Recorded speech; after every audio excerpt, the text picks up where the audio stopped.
Welcome back to TalkBacks, where the quiet ones are just waiting for the right moment. Today's episode is about people who kept their heads down until someone gave them a reason to look up, stand up, and strike back. First, a bridesmaid finds out the bride's been calling her a backup friend for years, so she brings screenshots to the bridal shower. Then, an office receptionist is treated like she's invisible until she uses the scanner to send the wrong files to the right people. And finally, a daughter who's been humiliated one too many times by her mother decides that parent night is the perfect time for a public reading. Let's get into it. I used to believe loyalty mattered more than popularity. Turns out, some people only keep you around for convenience, like a spare umbrella or a backup charger. This story is about how I stopped being someone's backup and became the final boss at her bridal shower. I met Emily in college. She was the type of girl who lit up every room, loud, magnetic, always with 5 people orbiting her at once. I was quieter, observant. We clicked because I listened and she loved to talk. Over the years, she'd cycle through friend groups like fast fashion. But I stayed. Birthdays, breakups, job interviews, rent drama, I was always there. But when things were good, she had better people to call. Still, when she got engaged, she asked me to be her maid of honor. I was surprised and honestly flattered. She said, "You've always been the most dependable. I can trust you to keep things smooth." Red flag, probably, but I said yes. Things started getting weird 2 months into planning. The group chat with her bridesmaids was mostly dead, unless it was them gossiping without me. Emily always said, "Oh, don't worry. You're not missing anything. You're the practical one, they're just chaos." I chalked it up to group dynamics. Then, while helping her pick up decorations one day, her phone lit up.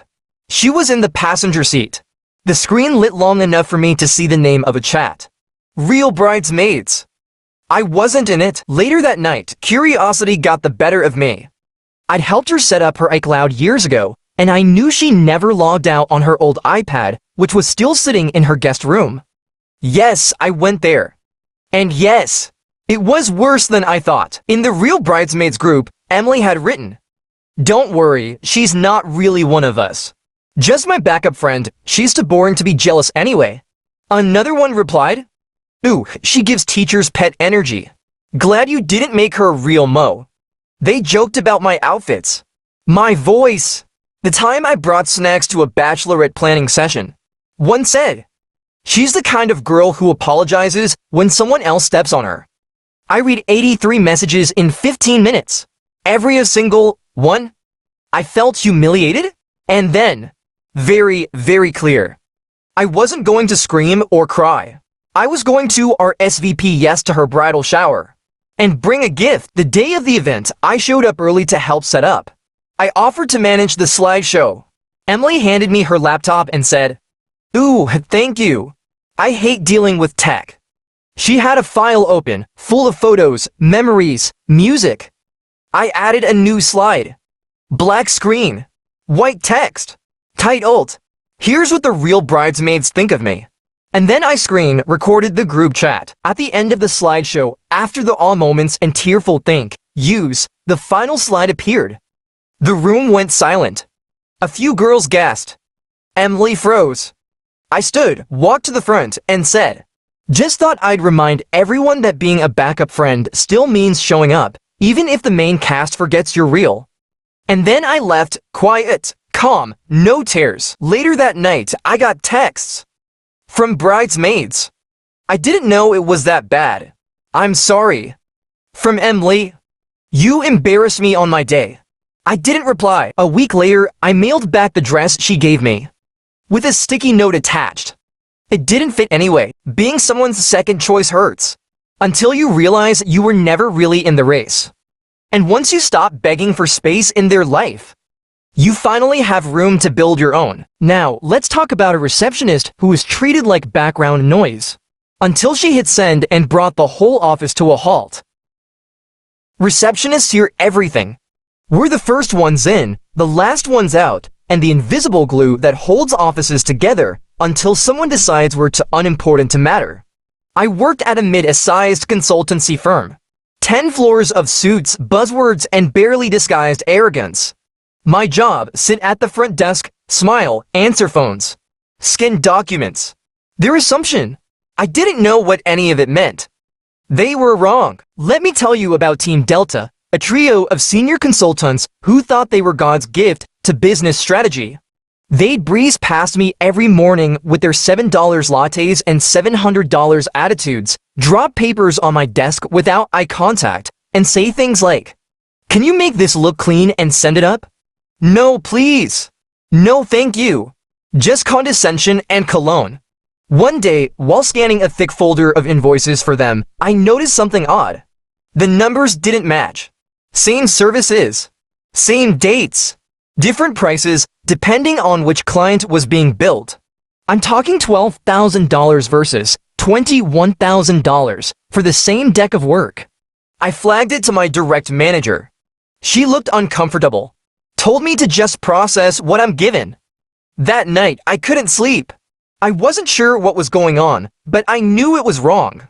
So I did something small.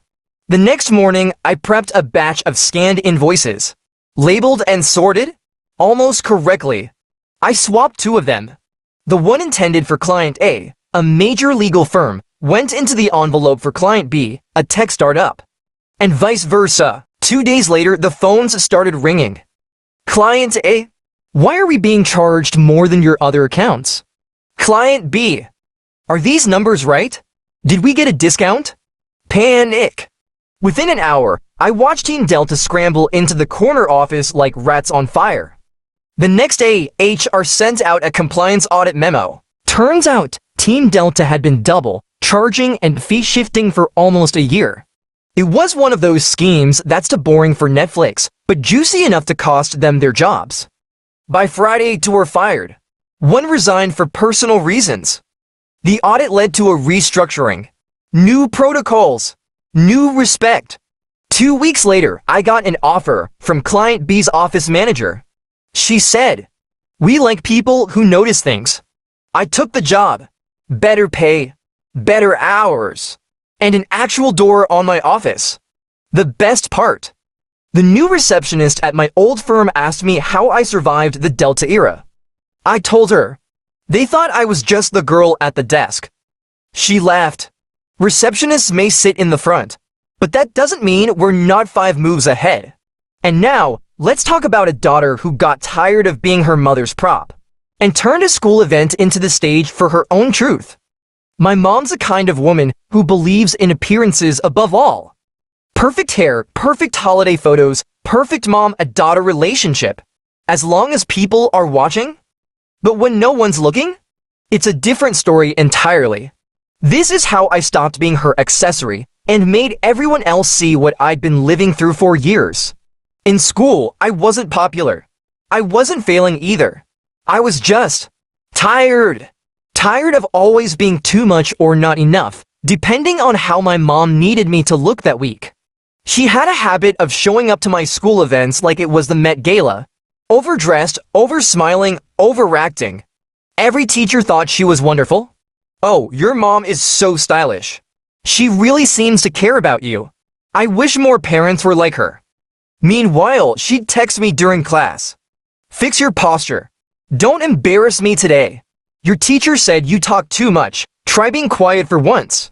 One time, during an art showcase, she stood beside my painting and said loudly to a teacher, "She's so stubborn.